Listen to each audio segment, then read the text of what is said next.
Wie geht es euch, meine Freunde und meine Dummies? Welcome back to my channel. My name is Mark. You're watching Trading with a Dummy. TWAD, TWAD 2.0. We're going to do another reaction video. This one's on Andrei Jikh. If you don't know who he is, I just say, you should know who he is. If you're watching finance videos, you should know who this guy is.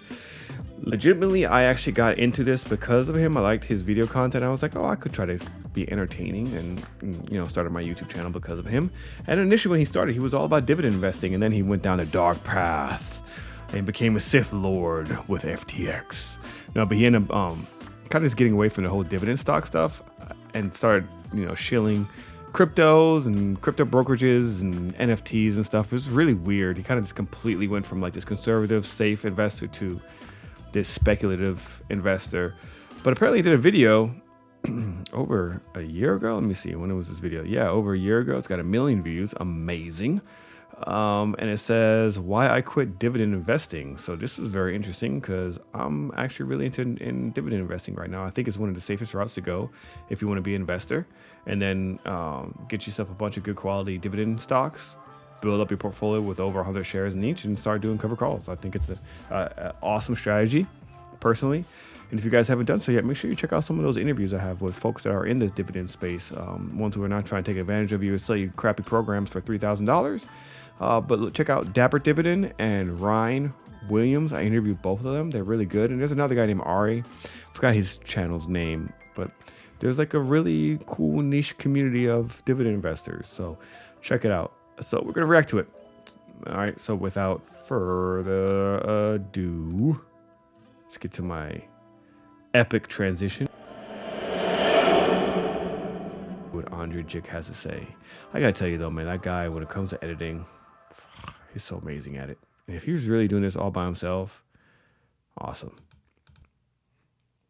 I quit dividend investing. So let me just take you back to 2014. This is when I first started investing, and I was terrified of putting my money to work in the stock market because, well, I didn't understand how it worked. And so when I discovered dividend investing, I fell in love with it, and it made perfect sense to me. So let me just show you.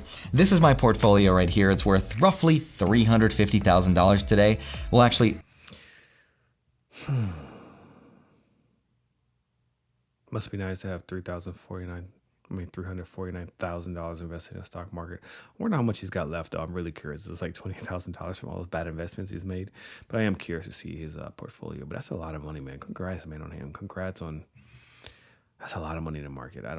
Trust me. I don't even have a quarter of that in the market. Yep. I started late. 50,000 of that is money I haven't invested just yet, but I will soon.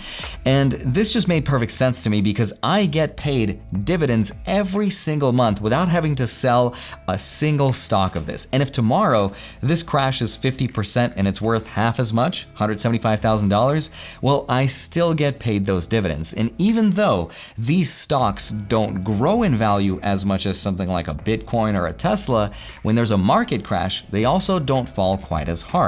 They still pay me dividends every single month. So I've kept track of each and every single one of those dividend payments that I received dating back to January 1st, 2015, when I received a whopping $13.24. And I know what you're saying, that is not nearly enough to actually retire on, and that's true, but And that what he just said is the reason why a lot of people get off of dividend investing, because they feel like the returns aren't significant. But it's a compound effect, man. And I was, trust me, I started off as a dividend investor, and I quickly transitioned back to individual stock investor, just speculative stocks, just like doing all the dumb stuff that people do when they first get into it. And honestly, going back knowing what I know now, I would probably just stuck with dividend stocks, and incorporate what I know now and get them at good levels, and just it's a compound effect. $13.24 is not a lot, but this should show you that. Imagine once you start building that up, you need a lot of money. I think that's also the reason why a lot of these furus kind of shifted away from dividend stocks. Maybe that's the reason why he did too. Because I remember Wall Street Trap was huge with dividends. I don't know if he still is. I don't really watch his content anymore, but he was like a huge dividend guy. That's like kind of what made him popular at first, and because he's relatable and has a nice, awesome story, which hopefully is true. And then he's kind of got away from that whole dividend gimmick and started doing other things, options, all this other crap. But I think it's because people maybe realize like, yo, I need to have at least $400,000 to $500,000 invested in the market to actually make passive income, like livable income off of it. So maybe that's why. I don't know. Let's just get back to the video.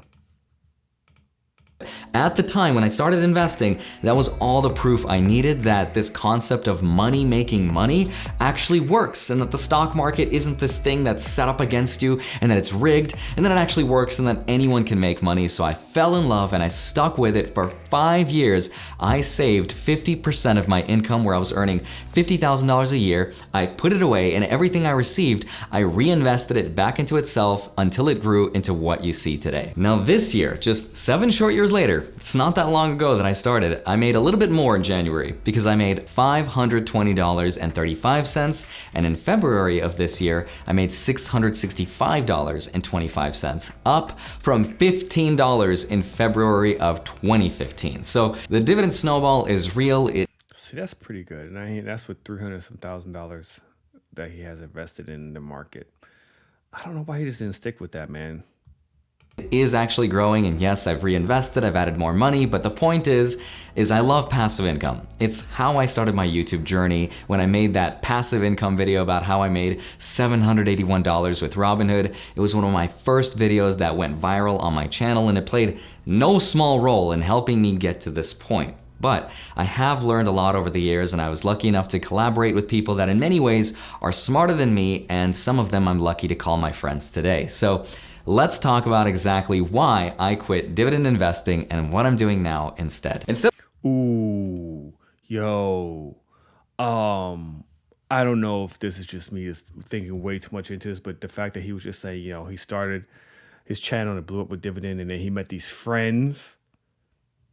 Are those the friends? Are those the Meet Kevins, the Jeremy, the Graham Stephan? Graham Stephan is very conservative, but I wonder if those are the people he's talking about. Like he met them and then was like, oh, yo, let me start doing all this other crazy, weird stuff.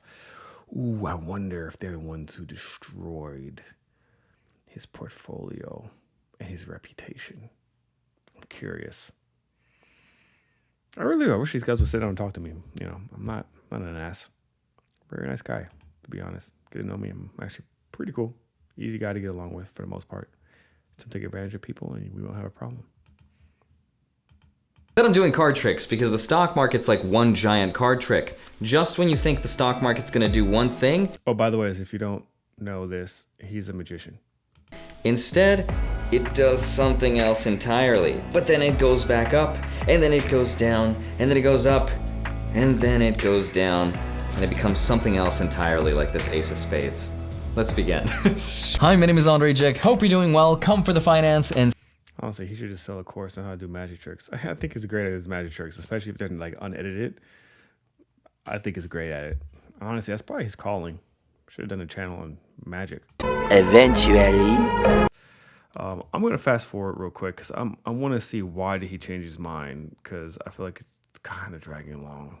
Broad market has almost always beat dividend investing. And it's hard to admit, but I have looked at decades worth of data going as far back as the 1900s, and I still have not found anything that beats a simple VTI or VOO ETF. And I've looked at a lot of them. I've looked at SPHD, SCHD, VIG, VYM, NOBL, some of which I've owned, and none of them beat an overall broad market index or I'm actually in VIG in my Roth as well. The S&P 500. So if I can pay less money to the government up front and make more money in the long run, then it makes more sense. And that's really the biggest reason why, numerically speaking, anyone should be a growth investor versus a dividend investor. But it's just not as easy as some people make it seem, especially not in the beginning, unless you have the emotional nerves and capacity of a robot or a Meet Kevin. But we can certainly learn from each other. The third reason is much more personal to me, because when I started my dividend investing journey, I was so motivated and inspired by this FIRE movement, financial independence, retire early movement that said that you could just quit your job in your early 30s or 40s, and that really motivated me. But now, just 2 years later after starting my YouTube channel, I'm very fortunate to say that I've kind of reached that point, and if I wanted to, I could disappear forever and ever and live on a beach somewhere off of $50,000 a year and never run out of money. But that does not sound appealing. Making these videos, answering your comments, engaging with people, that seems to be giving me way more purpose and a sense of fulfillment that I'm not ready to let go of just yet. And maybe in the future I could reconsider, but I feel like as a content creator right now, there's a lot more that I can do than just make videos. Maybe in the future I can be a business owner that has a brokerage like Robinhood or BlockFi.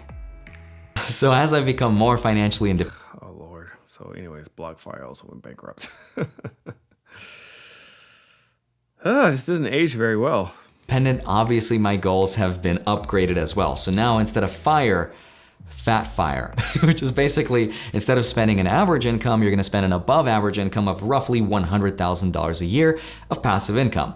But when I'm actually ready to retire, then dividends will make a lot more sense, because then from a taxation perspective, I'll probably end up earning less money in retirement than I do working 24/7 today. But if I end up being wrong, then that's a good problem to have. And if I end up being some successful business mogul with tens of millions of dollars, well then by that point, I don't think I'll care spending an extra 30-40% on taxes. That's a good problem to have. But in the meantime, I'm not gonna sell my dividend portfolio. I'm gonna leave it exactly as it is, and I'm gonna take every single dollar and reinvest it back into itself. And if I do that consistently for the next 20 years, this portfolio will be worth roughly $1.67 million, and it'll be paying me roughly $178,000 a year, or about $15,000 a month. I can get behind those numbers. I'm not gonna sell that. Because if for whatever reason the economy and the stock market is not doing well that year when I'm retired, well then guess what? I can just live off of my dividends.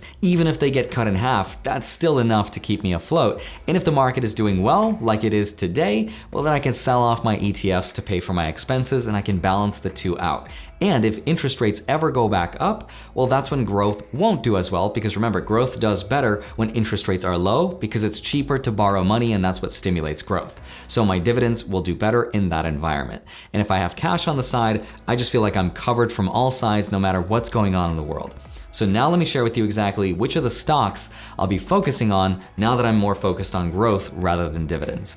Okay. Yo, everything he just said makes complete sense, except that, I mean, he is leaving his stuff in the dividend portfolio, and he's going to continue to allow it to grow. Oh, man, I don't agree with him 100%. I feel like he went away from what he should have stayed with, especially now, because it seems like he understood it. Growth stocks don't do very well in an environment where interest rates are high. He said that. This is a year-old video, so he should have known this. I mean, I don't like, crypto is a speculative stock, so I don't know. He's about to go over what he considers growth stocks. To me, what I consider growth stocks are like SoFi, Palantir, Matterport, Lemonade, like Tattoo Chef. Like all those to me are considered growth stocks, you know, ones that have potential chance to make a lot of money in the future. He's leaning more towards something else. Let me know if I'm wrong on that. That's just what I always assumed a growth stock is. So let's see what he's talking about. Let's go back. Man, like, honestly, it's disappointing that he changed it up.